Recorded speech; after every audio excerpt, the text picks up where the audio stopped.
ಏನೋ ಗೊತ್ತಿಲ್ಲ. ರಾಮ ಜನ್ಮಭೂಮಿಗೆ ಬಂದು ಅವ್ರ ದರ್ಶನ ಪಡೆಯುವಂಥ ಒಂದು ಭಾಗ್ಯ ಸಿಕ್ಕಿರೋದು ಖುಷಿ ಆಗ್ತಾ ಇದೆ. Thank you. ಶೆಟ್ಟಿ ಅವರು ರಾಮಲಲ್ಲ ಪ್ರಾಣ ಪ್ರತಿಷ್ಠಾಪನೆಗೆ ಹೇಳ್ತಿದ್ದಾರೆ ಸರ್. ನೆನ್ನೆನೂ ನೀವು ಬಂದಿದ್ರಿ, ಹನುಮನಗುಡಿಗೆ ಭೇಟಿಯನ್ನು ಕೊಟ್ಟಿದ್ರಿ, ಈಗ ರಾಮಲಲ್ಲ ಪ್ರಾಣ ಪ್ರತಿಷ್ಠಾಪನೆ ಹೋಗ್ತೀರಿ, ಏನು ಅನಿಸ್ತಾ ಇದೆ ಸರ್? ತುಂಬ ಖುಷಿ ಆಗ್ತಿದೆ. ಯಾವುದೋ ಜನ್ಮದ ಪುಣ್ಯ ಅಂತ ಅಂದ್ಕೊಳ್ತೀನಿ. ಮೊನ್ನೆನೂ ಕೂಡ ಹೇಳಿದ್ದೆ ನಾನು, ಅಂದರೆ ಚಿಕ್ಕ ವಯಸ್ಸಲ್ಲಿ ನಾವು ಮನೆಗಳಲ್ಲಿ ಎಲ್ಲ ನಮ್ಮೂರಲ್ಲಿ ರಾಮ ಭಜನೆ ಮಾಡ್ತಾ ಇದ್ವಿ.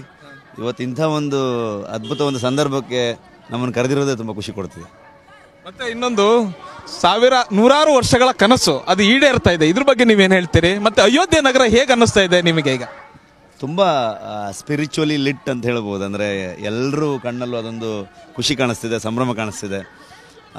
ಎಲ್ಲ ಭಕ್ತಾದಿಗಳು ಇವತ್ತಿಲ್ಲಿ ಸೇರಿರೋದು ತುಂಬ ಅದ್ಭುತ ಅನಿಸ್ತಾ ಇದೆ.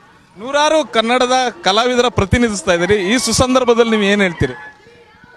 ಖಂಡಿತವಾಗ್ಲೂ ಎಲ್ಲರನ್ನ ಪ್ರತಿನಿಧಿಸ್ತಾ ಇದ್ದೀನ ಅಂತ ಗೊತ್ತಿಲ್ಲ ನನಗೆ. ಒಂದು ಕಾಂತಾರದಿಂದಾಗಿ ನನಗೆ ಇಲ್ಲಿವರೆಗೆ ಒಂದು ದೊಡ್ಡ ಜರ್ನಿ ಕೊಟ್ಟಿದ್ದೆ ಕನ್ನಡದ ಜನರಿಂದಾಗಿ. ಹಾಗಾಗಿ ಈ ಅವಕಾಶ ಸಿಕ್ಕಿದ್ದಕ್ಕೆ ನಾನು ಎಲ್ರಿಗೂ ಥ್ಯಾಂಕ್ಸ್ ಹೇಳೋದಕ್ಕೆ. ಈ ಒಂದು ಅವಕಾಶ ಎಲ್ಲ ಕಲಾವಿದರಿಗೂ ಸಿಕ್ಕಿಲ್ಲ, ನಿಮಗೆ ಸಿಕ್ಕಿದೆ, ಈ ಕ್ಷಣ ಏನಂತೀರ? ಖುಷಿ ಆಗ್ತಿದೆ, ಖಂಡಿತವಾಗ್ಲೂ ಖುಷಿ ಆಗ್ತಿದೆ. Thank you. ಏನೋ ಗೊತ್ತಿಲ್ಲ.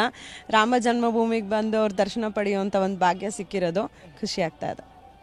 Thank you.